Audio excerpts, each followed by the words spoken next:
j'étais en attente de la énième opération, je me rappelle pas laquelle, parce que on revenait de l'hôpital Charlemagne avec ma mère, puis on apprenait que ma jambe droite avait pas encore guéri, puis que je devais encore me faire opérer. Euh, Puis je me rappelle, c'était même plus du découragement, c'était juste, il y avait plus d'espoir pour moi à ce moment-là, puis j'étais tellement en souffrance physique que je voyais plus le bout. Je voyais pas quand est-ce que ça allait terminer, parce qu'à chaque fois que je me faisais opérer, on me disait que c'était la dernière fois puis que ça allait fonctionner. Fait que, autant physiquement c'était difficile, mais psychologiquement également. Tu sais, de ne pas avoir de date de fin, c'est une chose d'avoir mal quand tu sais que, OK, tu vas avoir mal 3 mois, 6 mois, un an, puis après ça, c'est fini. Mais là, ça faisait déjà plus que 2 ans. Fait que j'avais dit à ma mère, je sais pas si je vais être capable de passer au travers, ça se peut que je tire la plug. Je l'avais verbalisé comme ça. Ma mère était restée super calme. Puis quelques jours après, m'avait donné un contact d'une thérapeute. Puis elle m'a dit, cette thérapeute-là est non seulement thérapeute, mais elle travaille aussi plus avec la spiritualité. Puis tu sais, elle savait qu'à ce moment-là, j'étais allée voir une liseuse de tarot, fait que j'avais de l'ouverture. Fait qu'à l'intérieur de moi, justement, ça a dit oui. Vous voyez, puis en fait, c'était plus que de l'intuition, c'était de la survie. Je sais pas si ça t'est déjà arrivé d'être à un point dans ta vie où tu n'as plus rien à perdre, mais moi, j'étais là. J'avais vraiment plus rien à perdre, puis j'avais besoin qu'on me sorte de l'eau, là, puis de prendre une grande inspiration. Fait que j'ai dit oui. Je suis allée rencontrer cette femme-là. Puis, dès la première rencontre, elle m'a dit, est-ce que tu as l'impression que tu dois te battre pour être heureuse? Puis je dis oui. Elle dit, c'est parce que ton âme et ton corps ne veulent pas la même chose. Puis là, ça fait des années que tu fais des choses, que tu es dans le party, que tu es vraiment déconnecté. Tu n'as pas de réelles relations, de réelles amitiés. Tu laisses pas les gens venir à toi, te connaître. Et donc, ça nourrit pas ton âme, puis là, ton âme est plus capable. Fait que là, il serait temps de venir nourrir ton âme. Fait que là, OK, comment qu'on fait ça? Fait que là, elle m'a appris à faire des connexions cœur à cœur. Fait que c'était simplement de connecter cœur à cœur avec la personne devant moi, de vraiment venir éteindre le mental, donc d'être en écoute active, en présence, pas penser à toutes les questions que je voulais poser quand la personne parle, mais vraiment être là. Puis je me rappelle, je m'étais pratiquée avec mon amie Chloé qui était venue chez moi quand j'avais mon condo à brossard dans mes beaux divans beige devant mon foyer. Puis je lui avais dit, est-ce que tu serais d'accord que je pratique une connexion cœur à cœur? Puis elle avait dit oui. Puis je me rappelle, c'était tellement silencieux dans ma tête, où avant ça bougeait sans cesse, là il n'y avait rien. Puis je savais toujours exactement quoi demander, quoi poser comme question. Ça venait là, un super beau flow, ça avait amené une belle discussion, je me sentais remplie. Puis quand je suis retournée voir ma thérapeute, puis que je lui ai dit ça, c'est comme si je savais exactement quoi dire. Puis là, elle est partie à rire, elle dit, c'est probablement parce que tu as entendu ses guides et ou son âme. Ah, qu'est-ce que tu veux dire? Fait que là, elle m'a expliqué le concept des guides. Puis elle m'a expliqué aussi qu'on pouvait connecter puis parler à l'âme de quelqu'un.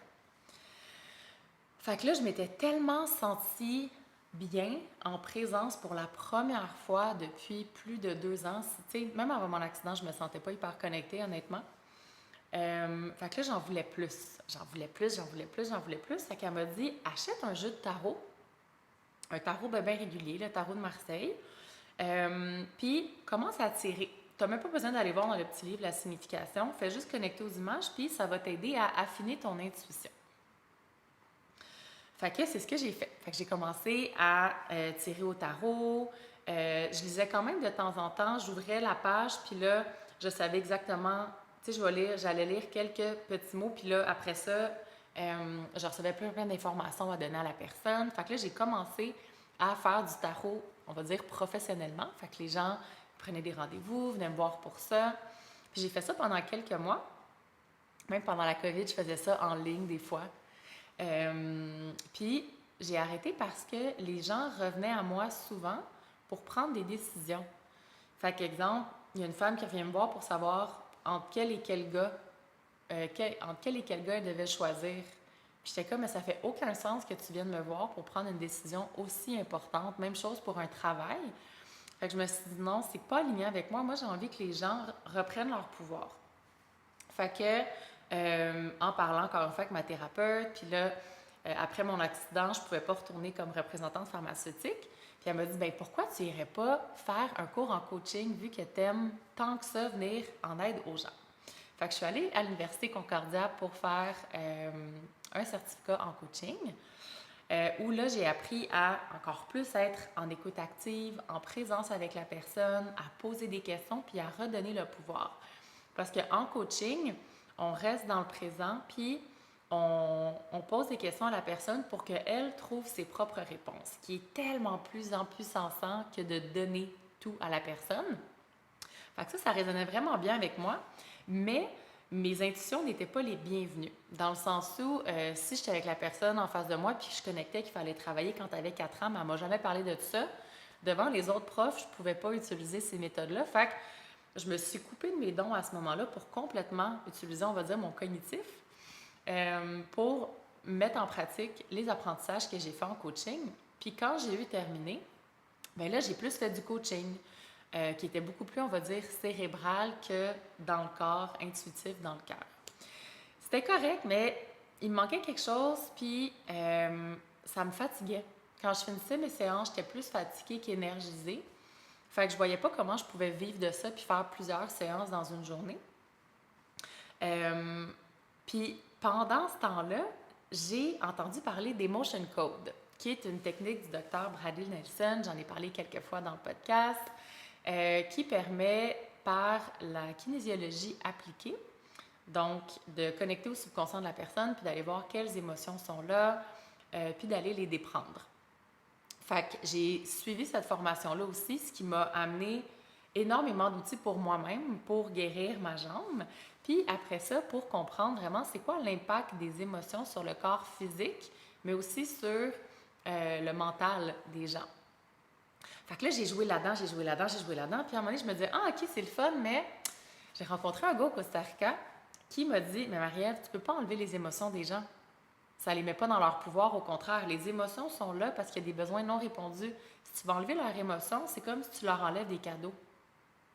Je dis, attends une seconde, t'as raison. Puis là, je me disais, merde. Une fois que tu sais quelque chose, tu peux plus l'oublier. Fait que j'étais comme, je peux plus faire de séance Emotion Code. Ça résonne plus avec moi. Fait que j'ai pris un petit cours avec lui, puis il m'a expliqué pour lui comment fonctionnaient les émotions. Puis là, ça l'a vraiment plus résonné de comprendre que chaque émotion est là pour une raison, que toutes les émotions sont bonnes. Et encore une fois, plutôt d'aller supporter les gens à reprendre leur pouvoir puis à reconnecter avec leurs émotions. Fait que là, j'ai étudié encore plus les émotions pour mieux les comprendre, comprendre leurs bénéfices, comprendre comment ils agissaient sur le corps. Puis, j'ai recommencé à connecter à mes dons. Fait que là, j'ai pris des petits morceaux avec mes dons, des petits morceaux de coaching, des petits morceaux d'Emotion Code, puis j'ai commencé à faire des séances. Puis au travers de tout ça, ben j'ai guéri ma jambe, je me suis sortie du corps médical. Puis là, j'ai vraiment commencé à comprendre le lien entre le corps physique, le corps émotionnel et le corps énergétique. Fait que la médecine, comme on la connaît, traite seulement le corps physique. Puis si on pense à une psychologue, mais ça va plus être souvent le corps émotionnel. Mais qui prend soin des trois? Il n'y a pas grand monde. Si on pense au Reiki, c'est plus le corps énergétique. Fait que moi, j'avais envie de trouver une façon de lier les trois. Fait que j'ai commencé à faire des séances avec les gens, beaucoup des gens qui avaient des douleurs. Puis là, je réalisais qu'après les séances, bien, les douleurs partaient, les gens reprenaient confiance, il y avait plus d'énergie. Fait que là, je me suis dit, OK, il y a vraiment quelque chose à faire avec ça.